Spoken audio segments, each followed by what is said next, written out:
I told my sister I had to go downtown. She said, "Hurry back, for dinner will be ready soon." I didn't get back for 2 years. Those were the words of 15-year-old Eli Stockwell. As the war raged on, Civil War soldiers became younger and younger. The Confederate States of America kept lowering the enlistment age, the age one was able to sign up for the Army. Truly desperate times.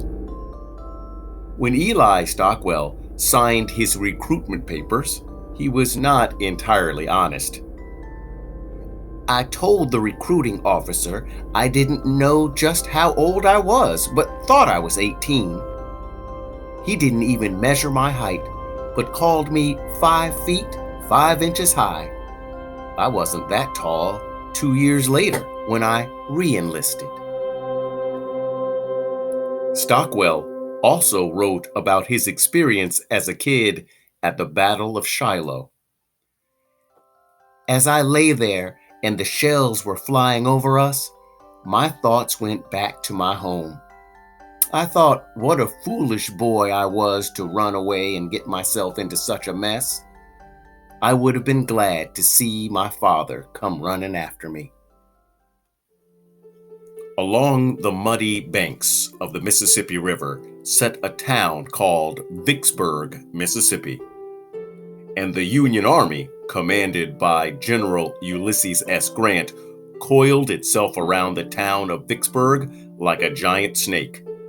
Yes, class, it's a siege. If Vicksburg surrenders, the Union would gain control of the very important Mississippi River. And if that happened, the Confederacy would be cut in half. It was time for Robert E. Lee to make a bold, if not desperate, move. Lee planned to invade the North. A northern invasion would serve many purposes. Lee hoped it would force the Union to ease off of Vicksburg. Along the way to Pennsylvania, Lee's army of 70,000 Confederates could gather much-needed supplies. Upon reaching Pennsylvania, Lee's army could make a return march to the south right through the United States capital of Washington, D.C., ending the war, winning Confederate independence, and keeping the institution of slavery going forever. Lee's plan was for all the marbles, do or die. Gettysburg, Pennsylvania, Day One, July 1st, 1863. As Lee and his Army of Northern Virginia made their way into Pennsylvania, they took farmers' livestock, food, wagons, paying with Confederate dollars, worthless in the North. They also kidnapped free African Americans and sent them into slavery in the South. All the while, on their march, Lee didn't realize that a large Union force had been shadowing his movements, keeping themselves positioned between the Confederate Army and the U.S. Capitol, Washington, D.C. Robert E. Lee relied on General Jeb Stuart and his cavalry, soldiers on horseback, to ride ahead of the Confederate Army and give reports on the position and whereabouts of the Union Army. But General Jeb Stuart had ridden too far ahead of Lee and lost contact. One report that did get to Robert E. Lee was that in the sleepy college town of Gettysburg, Pennsylvania, was a supply of shoes. The thought of new shoes, or shoes at all, was too tempting to pass up. When Lee's army entered the town of Gettysburg, Pennsylvania, they found not shoes, but the Union Army. The Confederate force of nearly 70,000 faced off with a Union force of 85,000 men. After a battle, the Confederates pushed the Union Army out of town. The Union fled and took defensive positions on the surrounding high grounds. There, from the high ground, the Union Army dug in and waited. The Confederates felt good. By pushing the larger Union Army back, they'd won the day. Gettysburg, Day 2, July 2nd. The Union sat patiently atop Little Round Top, Big Round Top, Culp's Hill, and Cemetery Hill. Lee knew that he had to have those hills. Yes, the Confederates had the town, but they needed the high ground. The townspeople of Gettysburg watched nervously as Confederate soldiers used different buildings in towns as headquarters and lookouts. One Confederate soldier remarked to a townsperson, "Well, you said you wanted the South to come back to the Union. Bet you didn't figure it happening this way." The Confederate Army began a bloody assault on the hills. But each time the Union Army held firm. When Union General Chamberlain realized that his regiment from Maine was running out of ammunition as the Confederate Army closed in on Little Round Top, he ordered a highly risky bayonet charge downhill. If unsuccessful, the Confederates would win the high ground, win the battle, and perhaps win the war. In mostly hand-to-hand violent combat, Chamberlain's Maine regiment successfully drove the Confederate regiment from Alabama from the hill. Day 2 brought little change in the Battle of Gettysburg, except for more loss of life. With 37,000 casualties, it was already the bloodiest battle of the war, and there was still another day of fighting to come. Battle of Gettysburg, Day 3, July 3rd, 1863. After a bloody morning attack on Culp's Hill, in which the Confederates were driven back, Lee decided it was time to finish this. Lee ordered an assault into the middle of the Union lines. He'd slam his army directly into the teeth of the Union defense. To do this, Lee would send General Pickett and some 12 to 15,000 Confederate soldiers across a wide open field nearly a mile long. It is called Pickett's Charge. The Union artillery mowed the advancing Confederate army down like grass. The Confederates reached the Union line in only one place, and those that did were killed or captured. In all, over 50% of the men involved in Pickett's charge were killed. It was a death march. That was game, set, and match for the Battle of Gettysburg. The Union had successfully repelled or pushed back the Confederate invasion of the North. When the smoke cleared, in total, there were over 51,000 killed, wounded, or missing in the Battle of Gettysburg. The Union victory in the Battle of Gettysburg is considered the turning point of the Civil War. With so many injured and wounded, you may wonder who took care of these soldiers. Brave nurses and doctors did their best, lacking the medical knowledge we have today, and not having an understanding of the role germs and disease play. Operations were brutal and definitely unsanitary. Often, if a leg or arm was amputated to prevent the spreading of disease through the body, the same bone saw would be used on the next patient. Right, I said nothing about cleaning it off first. Disease was a major killer during the Civil War.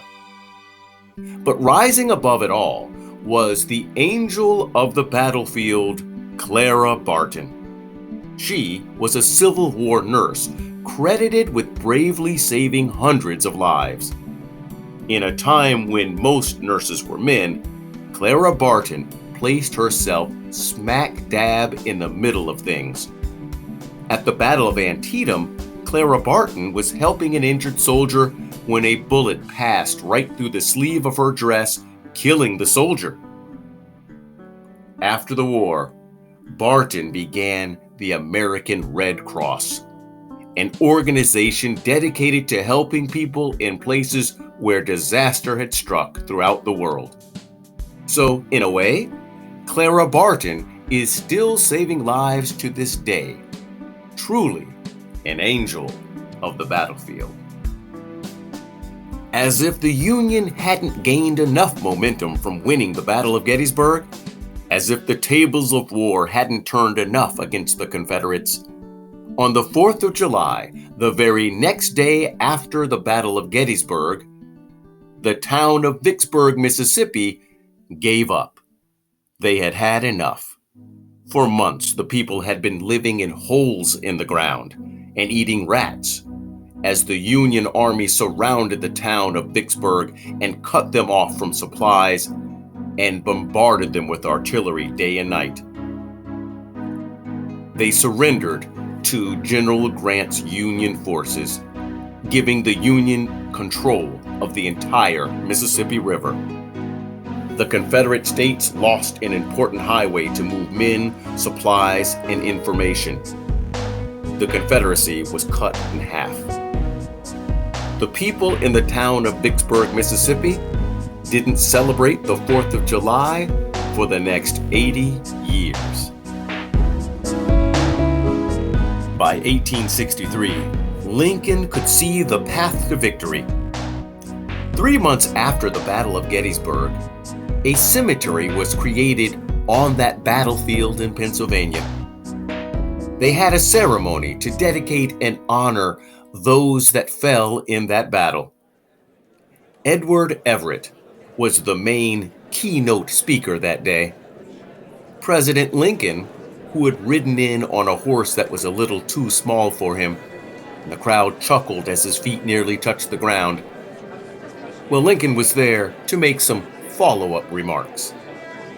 And while Edward Everett spoke for nearly 2 hours, and Lincoln spoke for 2 minutes, no one remembers what Everett said that day. Lincoln's words have gone down in history as one of the greatest American speeches ever made. The Gettysburg Address. The Gettysburg Address served as a reminder to Americans of why this country was started, freedom, and that it was important to continue this fight in the name of freedom and in the name of those who had died for it.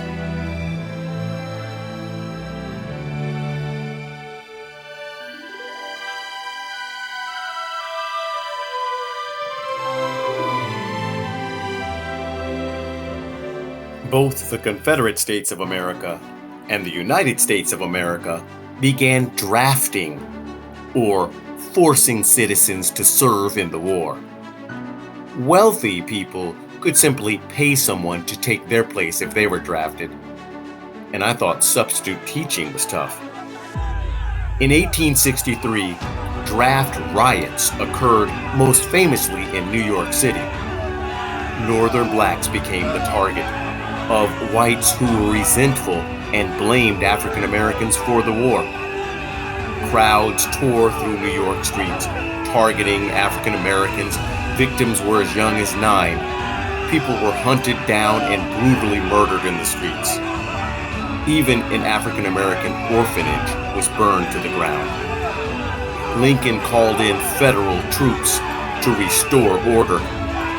Many of those troops were fresh from the Battle of Gettysburg.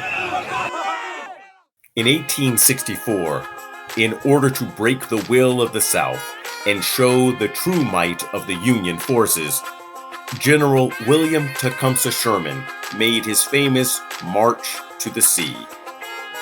General Sherman and his men cut a path through the Confederate South almost unopposed. They destroyed farms, plantations, railroads, and entire cities. Over 17,000 African Americans joined Sherman's march, leaving slavery in their dust. The aim of Sherman's march to the sea was clear: make certain the South never rebelled again.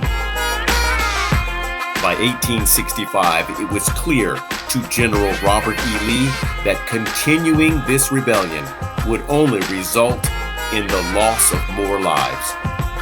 The Confederacy was in tatters. The Confederate dollar was so worthless, Southerners were burning it for heat. It was time to surrender the Army of Northern Virginia, the Confederates' largest army and top general. And at the home of Wilmer McLean, remember him?